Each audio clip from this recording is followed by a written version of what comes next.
vote. We will vote. We will vote. We will vote. But we shall vote. Leaders who have a youth agenda at heart.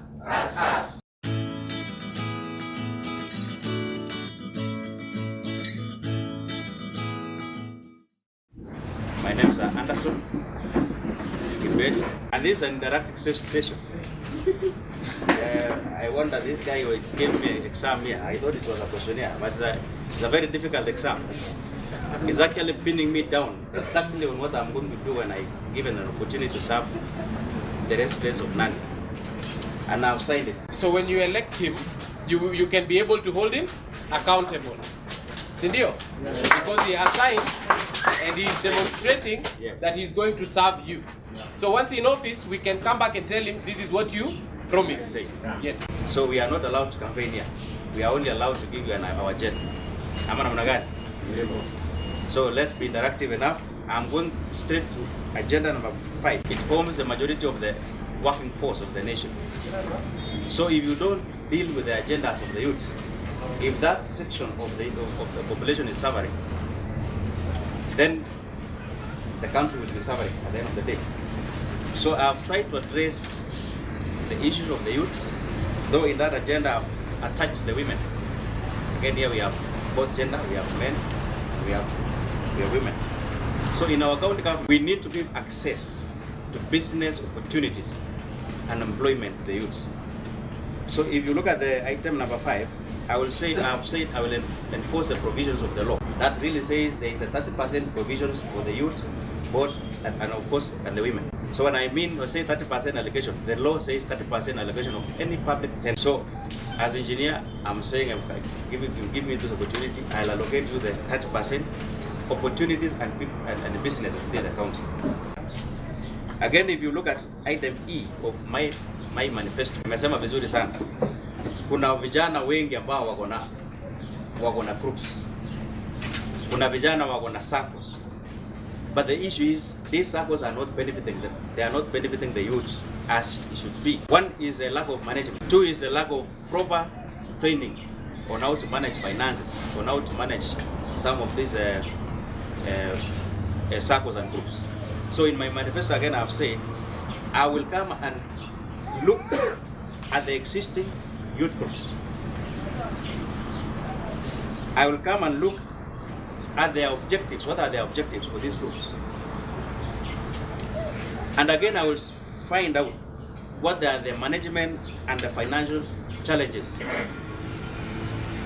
And therefore, after auditing and looking at these levels of their running and operations, in item D is that I will provide sufficient training, sufficient allocation of funds.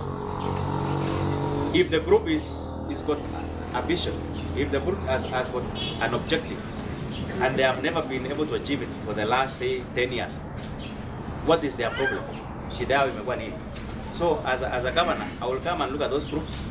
If their problem is management, then we give them proper management training. If their problem is actually financial, then we look at the ways of assisting the youth get finances to run these programs. You asked me how do you intend to involve the youth in agriculture. So the first thing we need to deal with kama sisi vijana ni kwamba we need to accept kusema agriculture is another way of formal employment. Usiangalie kwamba ukulima ni ya wazazi ama ukulima is meant for any other person, not us. But if we take this as a business, my government, if I get this chance to be elected, I will then fund programs, the agribusiness programs through circles and through youth groups to encourage youth to go to that direction. Otherwise, if you don't allocate funds to agribusiness, no one will get interested to invest in that sector. Ama namna gani? Tunajua wakulima hapa Nandi tunasema ni ya wazee.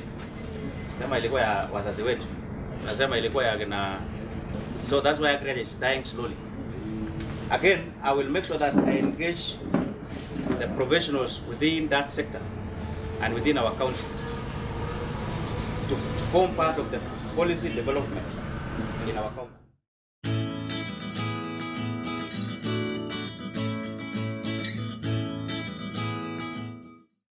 and my name is Engineer Serem Anderson, candidate Governor, Nandi County. I want to thank the organizers of this youth forum today, the youth agenda. Indeed, has been a very interactive session with most of the youth really turning up with the main aim of knowing our agenda, our manifestos, with the main aim of trying to really interrogate our agenda. I've been able to give out my agenda to the youth. Their questions have been well answered.